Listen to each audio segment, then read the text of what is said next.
Peace and power, everyone. This is Puda Darling, also known as @Alien Black Girl, with the Black Librarian Podcast, here to give you your daily astrological network and things you should be aligning with along your day. So, right in the thick of it, we are still under the new moon in Scorpio. So when we have a new moon, I think this is the second day of it. So when we have a new moon in Scorpio, this is the time for new beginnings. This is a time of really expressing and learning about your missteps when it comes to your vision, when it comes to things that you are passionate about and things that you're lacking in that area. Also, during this time, when you have new moons, it's a time of introspection and wanting to be alone. This is okay because it also comes in with the time of Mars in retrograde.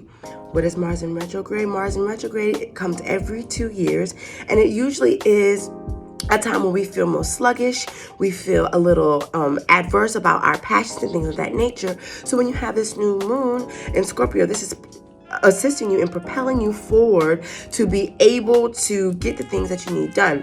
Normally, the energy of Mars will have us thinking about our passion, what we love, thinking about, moving forward, our will, our energy, our force. But when it's in retrograde, we are outside of the normal and it's going backwards. So we're going to want to feel sluggish and not do things. So if your will, if your self-confidence is low, Mercury and Mars in retrograde will definitely bring this out. So you have to do against the grain, go against the grain, do things that you don't want to do outside of your feelings because it'll help you set up for the next year. So with your new moon in Scorpio season, do work of cleansing, getting away, really self-assessing about the things that you no longer want in your life, okay?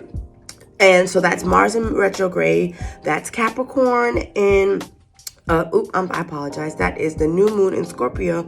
And let us keep on our radar that we do have another retrograde coming up at the end of December, the 29th of December to January 18th, which is Mercury in retrograde in Capricorn. So those with the natal signs or their Mercury and their sun in Mercury, that's in the Libra in the Aries aspect, you're going to be having a difficult time in this era.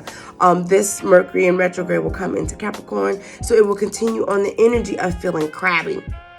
Listen, when we're feeling crabby, most of the time it's because we're having unexpressed emotions. So it's a really good time to express your emotions. No time for being passive aggressive. No time for being just, I'm just not going to say anything. I'm going to let this play out. Speak your mind, speak your peace, set those boundaries, because we are in a flood of times to dredge up old feelings, to get them out so that we can prepare forward, okay? Because we are supposed to be setting ourselves up for a great 2023, okay? We need to have a good year, okay? So next year is a good year of propelling forward. Keep in mind this Mercury in retrograde. We also have this new moon in Capricorn energy. New moon in Scorpio, guys. New moon in Scorpio energy going strong. New moon in Scorpio energy going strong. So we are leaving out of the Scorpio energy. We're going into the Sagittarian energy.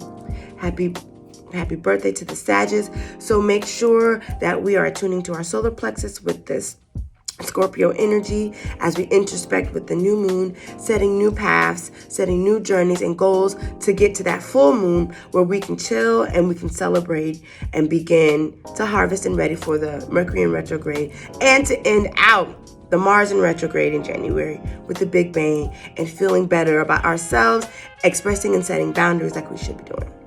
So this is Puda Darling with @Alien Black Girl and the Black Librarian Podcast, here to give you your astrological news for the week.